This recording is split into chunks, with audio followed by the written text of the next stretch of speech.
உடம்பு ஏதாவது ஸ்ட்ரெச் வேணா பண்ணிக்கலாமா தவிர ஒரே ஒரு எக்ஸசைஸ் நீ எங்கேயுமே போக வேண்டாம். வீட்டில் உட்கார்ந்த நிலைய முதுகுத்தட்ட நேரம் வச்சுட்டு இதில் தான் கஷ்டம். செய்யும் போதும் ஒன்னே ஒரு எக்ஸசைஸ் ப்ராப்பராக செய்யும். லேடிஸ்லாம் செய்யும். வேற லெவலில் கல்யாணம் பண்ணதுக்கு முன்னாடி எப்படி இல்லை அப்படி போயிருக்கு. கண்ணாப்பெல்லாம் ஒட்டாமல் இருந்தாலும் கையால் கையாமல் இல்லாமல் வேற லெவல். நான் கூட சும்மா குதிரை மாதிரி இருப்பேன். இருக்காமல் இருக்கக்கூடாது. ஃபேமிலியில் ஹஸ்பண்ட் 2 பேரும் சேர்ந்து செஞ்சா வேற லெவல் இருக்கும். சொல்றது புரியுது. உடற்சேர்க்கை மீதி எக்ஸ்ட்ரா எல்லாம் சூப்பராக அட்மாஸ்பியரே வேற மாதிரி இருக்கும். புரியுதா? இது அவங்க இணைஞ்சு செஞ்சுக்க வேண்டியது. இல்லையா வரலையா வருத்தப்படும். நீங்களாம் அவசியம் கிடைச்சி வந்தா சந்தோஷம். வரல என்ன பண்ண முடியும்? சண்டை கட்ட முடியுமா? நாம செய்யலாம். சரியா? ஆக நம் தகுதியாவது நாம் என்ன பண்ணிக்கலாம்? உயர்த்திக்கலாம். உயர்த்திக்காது அவங்களுக்கு முடியாத சப்போர்ட்டாக இருக்கலாம். அந்த லெவலுக்காவது வரலாம். சரியா? ஸோ இதுதான் பயிற்சி. எல்லாரும் ஒரு 5 முயற்சி செஞ்சு பார்த்துடலாமா? பரவாயில்ல. செய்ய சொல்ல கத்துக்கணும்.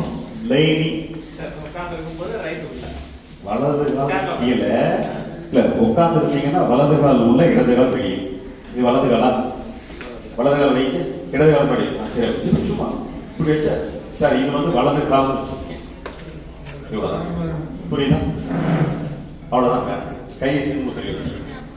சம்பளம் போடுற மாதிரி இருந்தா நான் சொல்ற விஷயம். ஓகேவா? இவ்வளவுதான். கை பார்த்து இதை வச்சுக்கிறீங்க. ஓகேவா? முதுகு தண்டை சேர்ல சாயாம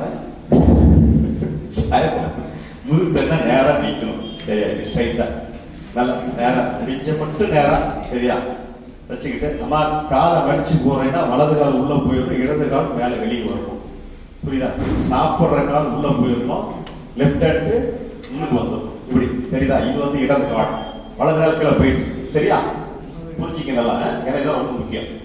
வச்சுக்கிட்டேன். இப்போ வந்து மூச்சை எதை உரசி இருக்கிறோம்?